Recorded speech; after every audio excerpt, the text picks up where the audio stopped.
Travis from A Faithful Dad. We are going through a family guide to joy in all circumstances. And the main premise of the book is simply this: joy is knowing Jesus, following him through all our trials. And we progress now to the point of getting to chapter 9. And this entire journey, this entire guide has been about Jesus' journey to joy, just chronicling that as he takes that journey to the cross, to salvation that awaits for us, for the sacrifice that he made for us. And chapter 9 is joy and sickness.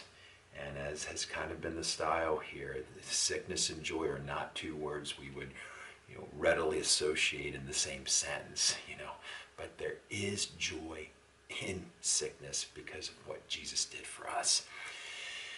The centering statement is simply this for chapter 9: Jesus knew joy because he thirsted in sickness, and it comes from John chapter 19 verse 28. Later, knowing that all was now accomplished, and so that the scripture might be fulfilled, Jesus said, "I am thirsty."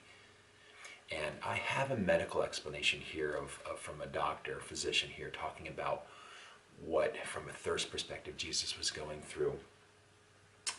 Jesus thirsted. An unnatural sickness descended on Jesus' body as he contorted on the cross in the early afternoon of Good Friday. His gruesome ordeal was almost at an end, his body nearly spent. Dr. C. Truman Davis describes what medically was happening. It is now almost over. The loss of tissue fluids has reached a critical level.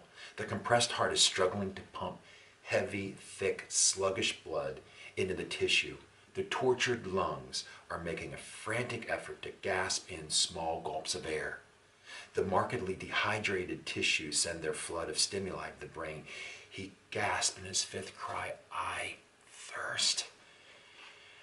I mean, that's hard to take in, isn't it? So Jesus thirsted on the cross, and he knew joy because he thirsted in sickness. Again, it is not that when we're thirsty, it's not that in Jesus' extreme case, that's joy. It's the progression of going through joy because of what Jesus did for us to get to the joy of salvation, to get to the joy of going through the trial with Jesus. And let me be clear in this, and I mentioned this in the guide.